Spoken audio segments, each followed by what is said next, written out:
Watcher, and welcome back to Soulless Noobs. Turn 24. I've got another level in Conjuration. I'm going to Conjuration 5 because I want big fire elementals. I have lots of fire gems and I want to use them. I'm going to Thaumaturgy 3 for Augury, and I'm going to Blood Magic 3 for Infernal Breeding, which is a national spell for Abysia. I'm also going to Evocation 7 because I've decided Firestorm will help me rule the world. I think I'm mistaken in this. It would perhaps have been better to go for Eternal Power and put that up, but such is life. I got some blood saves. 17 is nice, but at turn 24 with only one province, that's not great.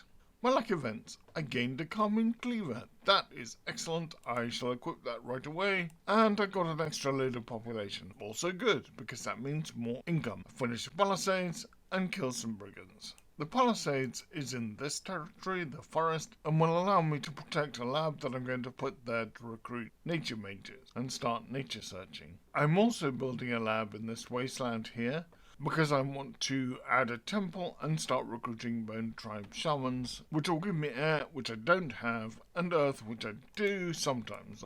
I equipped the Carmine Cleaver on my nice Scorpion dude. I was going to throw the Charcoal Shield and a Flesh Eater on him, but the Carmine Cleaver is great. If I make him some decent protection gear, he should be an absolute beast. The Charcoal Shield, I think I'm going to put on my Prophet, maybe my hero, who's also awesome, but they're not in a lab at the moment, so they're going to move and I'll figure it out, find out next time what I do.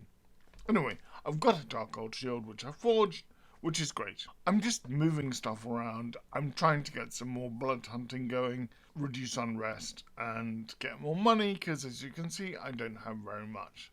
I've got lots of fire gems and quite a lot of air gems, so I'm pumping out quills, but I'm not actually making mages, which is a problem. In my capital, I'm just recruiting a commander and some sacreds. The one mage I am recruiting is in the west, where my border is with Is, who I'm going to go to war with. Just not yet, because I've persuaded myself that I'm consolidating, and that's a good thing. It's also known as turtling. Turn 25. I captured some blood slaves, I got a luck event in Abysia. A worldwide event has occurred, there's a deathmatch coming. I'm not gonna send anybody, because that seems like a good way for that person to die. I should maybe send a scout with a silly name, but I think I did. I patrolled out some brigands, and the band have buggered off. We love the people who hunt virgins for sacrifice. We are definitely not the good guys, so I think it's reasonable for mercenaries to expect a higher price. Let's have a look at the luck event. A fire has destroyed the arcane laboratory in Abysia.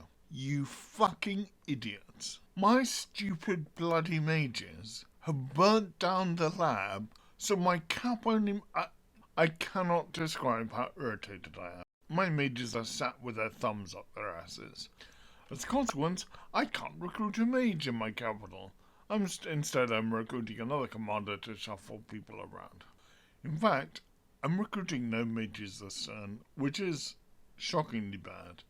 Otherwise, I'm moving troops around as I try to prepare for my war with Is and start blood hunting in other provinces, although I have yet to actually do that. I've got my lonely air mage constructing a couple of rings of warning. I'm pretty desperate to increase patrol strength. I'm not side searching, which is a mistake. I'm building a temple to finally get a nature shaman, but I'm really broke.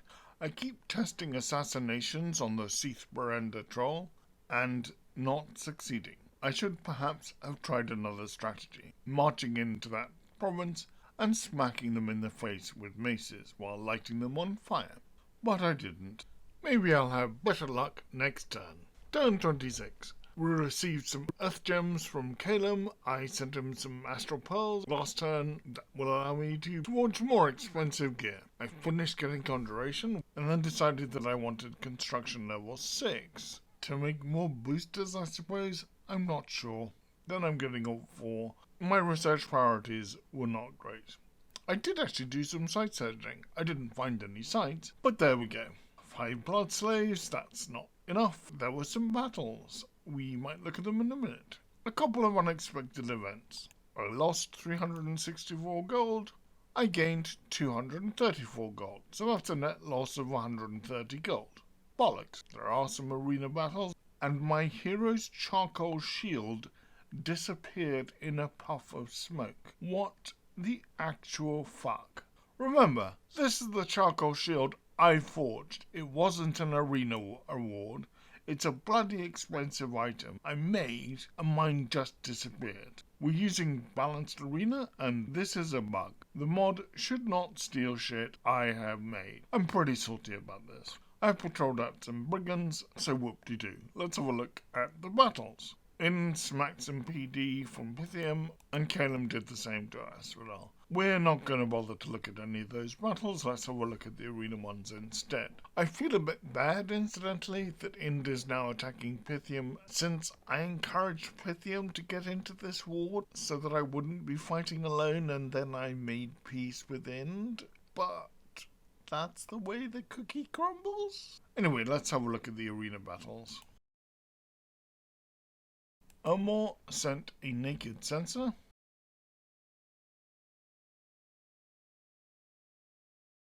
Is sent a naked Morgan champion. It goes just about how you'd expect. Then there was another battle. The Morgan champion facing Calum's. I should have sent somebody just for fun. Oh well. I suspect... Oh, the Morgan Princess won. Finally, the Morgan Princess against... Now what has Pythium brought? Pythium has the Master of the Games, who took a chest wound, which can't be fun, but he's lucky and has a couple of magic weapons that are hero's blades that do double damage against larger opponents. He's size 2 and the Morgan Princess is size 3. So I think we know how, this is going to go. If we look at the log, the Morgan champion got smacked with the hero's blade for 60 points of damage. No shit that she was killed. The takeaway here is the mod is a cheating motherfucker who stole my charcoal shield. With the earth gems that Calum sent me, I've got my capital dude who's wearing boots and has got the bloodstone that the scorpion made, and he's forging a dwarven hammer. Now that I've built a lab, my monkeys are back researching. And I'm back recruiting mages, including a warlock in the capital. Still recruiting my sacreds, of course. I decided to recruit a bone tribe shaman rather than my native ones. I can't get the nature shaman yet because I haven't built a lab, because I couldn't afford to, because the idiots in my capital burnt theirs down. But I'm building it this turn. In my northeast fort, I'm recruiting a commander and assassin and a load of militia. That's because I'm going to march east and take the throne of bureaucracy off Ears. I want assassins to do stabby things, and I've got some militia just to set things on fire.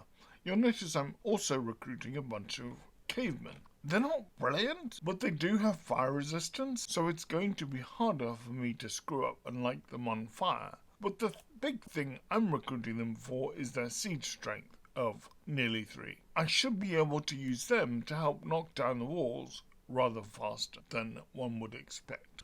I know there are going to be walls because my scout can see a fortification being built.